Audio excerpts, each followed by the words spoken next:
Şimdi son 10 senedir sürekli yaptığım bir hata var benim. Yeni yeni kavramaya ve idrak etmeye başladım. O mevzu da şu ki, abi işte çok pahalı maliyetler pazarlamada, nasıl ayrışabiliriz, daha inovatif, daha yeni ne var vesaire gibi. Yeni bir marka kurarken pazarlamaya ne kadar bütçe ayırmalıyız veya yeterince bütçe ayırıyor muyuz sorusu.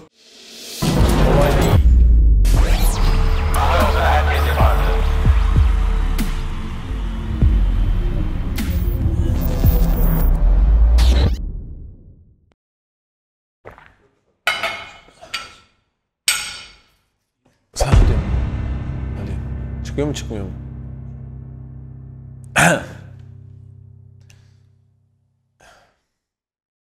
Demin bana bağırdığını unutmadım Enes, küfür ettiğini. Kameralarda çekiyordu. Allah mısınız ulan? Başlayayım mı Eko? Hazırız.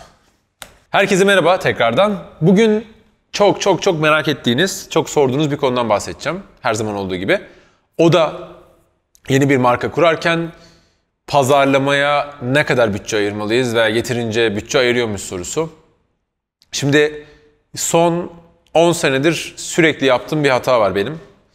Yeni yeni kavramaya ve idrak etmeye başladım. O mevzu da şu ki, ya bir iş yapacaksın, 100 bin lira param var. Gidip 80 binini mala ayırıyorsun. İşte bir kısmıyla bir şeyler alıyorsun. Ne bileyim dükkan yapıyorsun. 10 bin 20 bin neyse. Diyorsun ki ben bunu satarım vesaire. Ama bir şeyi satabilmek için önce insanlarda farkındalık uyandırman lazım. İnsanlarda bir bilinç, bir istek uyandırman lazım ki zaten bu aktivitenin ismi arkadaşlar pazarlama. Biz daha önce çok fazla bölümde de bundan bahsettim ben. Satış ve pazarlamanın farkını aslında tam olarak bilmiyoruz. Satış ne demek, pazarlama ne demek, niye pazarlama yapmamız gerektiğini bilmiyoruz.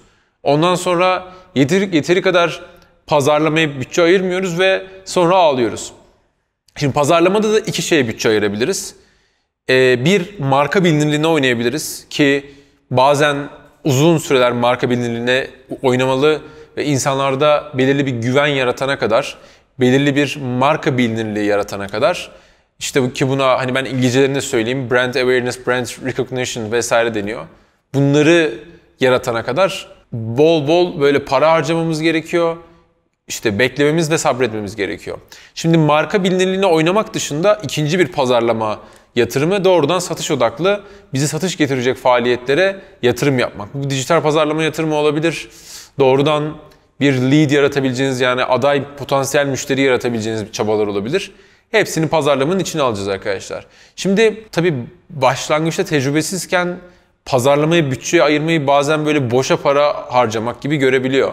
Bazen işte özellikle dijital tarafta biz böyle bakıyoruz ki görüntüleme çok fazla var. İşte CPM'ler fena değil ama işte CTR'lar ya da işte tıklama başı maliyetler vesaire oldukça yüksek olmuş. Aslında reklamın hiçbir zaman boşa gitmiyor. Biz aslında bazen o takip edemediğimiz adam, mesela reklam yapıyoruz bir yerde. Dijitalden konuşayım ben. Reklam yapıyoruz. Kişi görüyor. Belki o an tıklamıyor. Bir yere kaydediyor senin sayfanı. Sonra giriyor, alışveriş yapıyor gibi.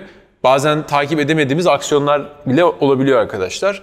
O yüzden bizim pazarlamaya doğru anlamda, doğru yeterince bütçe ayırdığımıza emin olmamız lazım. Ben şu an yeni bir işe giriyor olsam, çok samimi söylüyorum, bütçemin yarısını, başlangıç bütçemin yarısını pazarlamaya harcarım. Ne iş yapıyorsam, yani 500 bin liralık bir iş gireceksem, 500 bin liralık atıyorum bir dükkan açacaksam, 250'ye mal etmeye çalışır dükkanımı. Tabii stoğu ile beraber tercihen işte stoğa para bağlamıyorsam daha iyi. Ve kalan 250 bin lirayı hem dijitalde hem gelenekselde benim oraya dükkan açtığımı herkesin bilmesini sağlayacak en doğru yerlere, bu billboard da olabilir, flyer dağıtmak da olabilir, dijitalde, Instagram'da ya da Google'da insanların karşısına çıkmak olabilir, TikTok reklamı olabilir ki inanılmaz ucuz ve mantıklı bir reklam türü olabilir. Viral de kendi çok hızlı büyüyebiliyor. İşte ne bileyim Instagram'da Reels'a video koyma olabilir, işte e-posta atmak olabilir, birçok yöntem olabilir. Yani radyo reklamı olabilir vesaire arkadaşlar. Şimdi bazı insanlar için reklama %50 bütçe ayırıyor olmak çılgınlık gibi gelebilir ama unutmayın arkadaşlar, dünyanın en iyi mağazasını, işini kursanız, en iyi internet sitesini iş modelini kursanız da eğer bununla ilgili insanlar bundan bir haberse, yani haberdar değilse onun bir anlamı yok. Bazı işlerde kulaktan kulağa çok hızlı büyüyebiliyor işler. Bunlar istisnai işler. Yani böyle işte mahallende yeni bir tatlıcı bir şey açılır falan ve bir denersin. Herkes bir anda birbirine söyler ya inanılmazmış falan. Belki öyle olabilecek işler ama normalde daha rekabetin yüksek olduğu, böyle çok farklı olmayan bir iş yapıyorsan ayrışmak noktası o kadar kolay olmayabilir ve ayrışmak için çok iyi bir değer önerim bile olsa, buna value proposition deniyor, value prop bile olsa aslında onun da yine anlatman lazım insanlara. Hemen kendimden bir örnek vereyim. Hani reklam oldu diyeceksiniz ama bizim şimdi dünya üzerindeki en iyi ve en hızlı altyapılar, e-ticaret altyapılarından birini çıkardık biz İKAS'ta.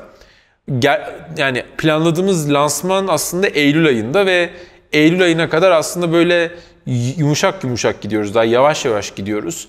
Birçok şeyi hala geliştiriyoruz. Ürün şu anda da çok iyi ama burada belki bizim ürünü şu an Türkiye'deki herkes haberi olsa bizden başka bir ürün bile almazlar belki. Ki eminim öyle olur bu arada. O kadar güveniyorum ürüne. Ama insanların haberi yok bunun inanılmaz hızlı, işte içinde sanal posu gelen vesaire bir altyapı olduğuna. Bu benim görevim, insanlara bunu artık influencer'la mı duyururum? Gece gündüz Instagram'a reklam basarım, Google'a mı basarım? İşte videoda mı söylerim vesaire, tamamen bana kalmış bir şey. Bu hataya düşerseniz, bu arada şöyle bir şey de var. Bu hataya düşmemenin yollarından biri gerçek anlamda tecrübeli bir pazarlama ekibi veya işte bir CMO ya da pazarlama müdürü, direktörü, yöneticisi işe almak. Ama bunu yapacağınız organizasyon büyüklüğü ve tecrübesi de sizde var mı? Onu da sorgulamanız gerekiyor. Her zaman söylediğim bir şey var biliyorsunuz. O da eğer bir girişim kuracaksanız veya bir girişimde veya herhangi bir şirkette CEO'ysanız arkadaşlar, yani gerçekten yönetme ve işi büyütme görevi size aitse, ki en temelde size ait oluyor CEO olarak veya genel müdür olarak, en iyi satışı ve en iyi pazarlamayı sizin biliyor, sizin düşünüyor ve bunun karar vericisi sizin oluyor olmanız gerekiyor. Yani tabii ki bu işin ehline bu işi kısmi delege edebilirsiniz ama sizin özellikle satış ve pazarlamayı çok yakından takip ediyor olmanız lazım. Çünkü bir şirkete gelir getiren, o şirketin devamlılığını, büyümesini sağlayan ana birimler bu satış ve pazarlama birimleri oluyor. Yani bazıları şey diyebilir, aslında öyle değil, bir şirketi ayakta tutan müşteri memnuniyetidir falan. Oralar ayrı ama birini müşteri yapman lazım önce ki sonra memnun edesin. Müşteri yapmayı kim yapıyor? Pazarlama ve satış. O yüzden buraya yeterince özen göstermeye muhakkak arkadaşlar önem verelim. Bununla beraber ben çok kısa, belki videonun bu kısmına kadar izleyen arkadaşlara şeyi söyleyeyim. Şu soru çok geliyor. Abi işte çok pahalı maliyetler pazarlamada, nasıl ayrışabiliriz? Daha inovatif, daha yeni ne var vesaire gibi. Burada gerçek manada bizim son zamanlarda kullandığımız ve faydasını gördüğümüz konulardan biri TikTok, diğeri de Reels arkadaşlar, Instagram tarafında. Bu iki mecraya doğru şekilde içerik üretirseniz organik bir şekilde kendi kendine trend olması, hype olması, kendi kendine ciddi izlenme sayılarına ulaşması çok mümkün.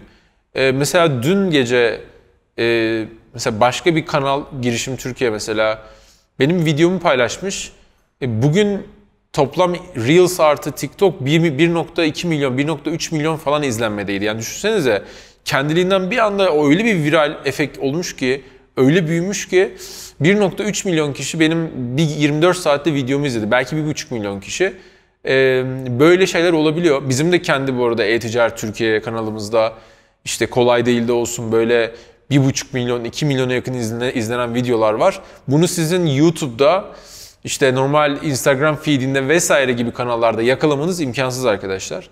O yüzden çok naçizane, eğer böyle fark yaratmak ve bir şekilde daha farklı bir mecra arıyorsanız TikTok ve Instagram Reels'ın size göre olduğunu düşünüyorum. Muhakkak deneyin.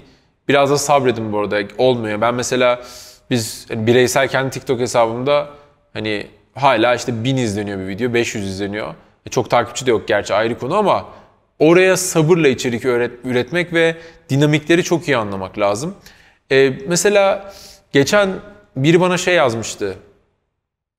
İşte Twitter'ına bakınca işte böyle kariyerinin zirvesinde falan böyle bir işte dijital pazarlamacıda CEO gibi şeyler paylaşıyorsun. TikTok'a bakıyorum 13 yaşında bir çocuk gibi şeyler paylaşıyorsun diye. Bir sebebi var çünkü yani her mecranın kendine has bir takipçi kitlesi var ve her mecraya ayrı ayrı içerik üretiyor olmanız lazım arkadaşlar. Hani ben tutup da TikTok'ta paylaştığım bir şeyi gidip LinkedIn'de paylaşmıyorum, anladın mı? Ya da Twitter'da paylaşmıyorum. Her mecrayı da kendi içinde doğru içerikle beslemek ve sabretmek çok önemli.